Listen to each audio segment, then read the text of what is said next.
7 വർഷമായില്ലേ ഞാൻ മിമിക്രി ഫീൽഡിൽ വന്നിട്ട്. ഈ 7 വർഷം ആരായിരുന്നു മുഖ്യമന്ത്രി?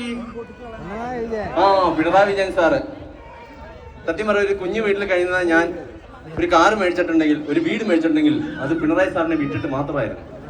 അത്രയ്ക്ക് ഞാൻ അദ്ദേഹത്തെ ഉപയോഗിച്ച് നിയമസഭയിലെ ആള് ഓരോ തവണ തുമ്മുമ്പോഴും അതിന്റെ പുറകിൽ മഹേഷ് കുഞ്ഞുമനായിരുന്നു എന്നുള്ള സത്യം അദ്ദേഹം ഇപ്പോ മനസ്സിലാക്കുന്നുണ്ടാവും.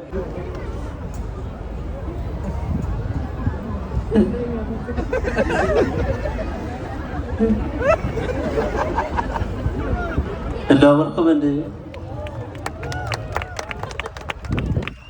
നിങ്ങൾ കൈയടിക്കുന്നില്ല എന്ന് എനിക്ക് നന്നായിട്ട് അറിയാം. കാരണം ഇപ്പോൾ ചിരിക്കുന്ന ഒരു മുഖ്യമന്ത്രി നിങ്ങൾക്കുണ്ട്. നിങ്ങൾ പലപ്പോഴായി പറയുന്ന ഒരു കാര്യമുണ്ട്, ആരാ കൂന്നത്?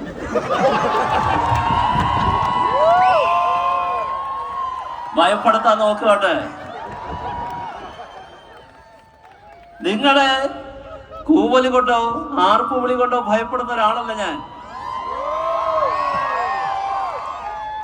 നിങ്ങളുടെ വാക്കുകളൊന്നും എന്നെ ബാധിക്കുന്ന കാര്യങ്ങളല്ല. എന്നെ ബാധിക്കുന്നത് ഈ റൂബന് ആദ്യം ഒരു കസേര കൊടുക്കേണ്ടത്.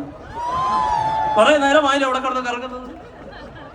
അദ്ദേഹത്തിനോട് എനിക്ക് ആകെയുള്ള ഇഷ്ടം എന്ന് പറഞ്ഞാൽ അദ്ദേഹം വിട്ടിരിക്കുന്ന ഷൂസിന്റെ കളറ് ഏകദേശം ഒരു ചുവന്ന കളറാണ്. വല്ല കറുപ്പ് കളറാണ് ഷൂസ് ആയിട്ടിരുന്നെങ്കിൽ കർശനമായ നടപടി എടുക്കുമായിരുന്നു.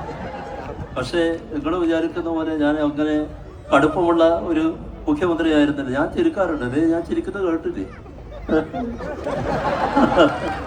ഞാനങ്ങനെ ചിരിക്കാറുണ്ട്. പക്ഷേ മാധ്യമ പ്രവർത്തകർ അതൊന്നും കാണാറില്ല, അതൊന്നും അവരുടെ വിഷയമായി എടുക്കാറില്ല. അതുകൊണ്ട് നിങ്ങൾ നല്ലൊരു കയ്യടികളും തന്നാൽ നമുക്ക് ഒരു പ്രതിപക്ഷ നേതാവ് കയ്യടി ചോദിച്ചു പാടിക്കുന്നത് ഇതിനും വലിയ അപമാനകരമായിട്ടുള്ള കാര്യങ്ങളല്ല. പക്ഷെ അതൊന്നും എന്നെ ബാധിക്കുന്ന കാര്യങ്ങളല്ല. അതുകൊണ്ട് ഞാൻ ചോദിക്കും, നിങ്ങൾ കയ്യടിക്കും. കയ്യടിച്ചില്ലെങ്കിൽ നിങ്ങൾക്ക് പിന്നെ നാട്ടിൽ കാലുകുത്താൻ സാധിക്കില്ല. അത് ഓർമ്മയിരിക്കട്ടെ. അതുകൊണ്ട് എല്ലാവർക്കും സ്നേഹ അഭിവാദനങ്ങൾ നേർന്നുകൊണ്ട് നന്ദി, നമസ്കാരം. നല്ലൊരു കൈയടി കൊടുക്കാം പിണറായി സാറിന്. ഹായ് ഫ്രണ്ട്സ്, ഇത് നമ്മുടെ ആരാന്നറിയോ? ബബ്ലു ആണ്. ബബ്ലു എന്നാണ് പേര്. നമ്മൾ ഇന്നവരെ ഇങ്ങനത്തെ ഒരു പേര് കേട്ടിട്ടില്ല. ഞാൻ അയർലാൻഡിൽ വന്നപ്പോൾ കണ്ടതാണ്. എന്നാൽ ഈ ചേട്ടന് ഒരു ലൈക്കും കമന്റും ഷെയറും കൊടുക്കും മക്കളെ. തീർച്ചയായിട്ടും. Thank you very much.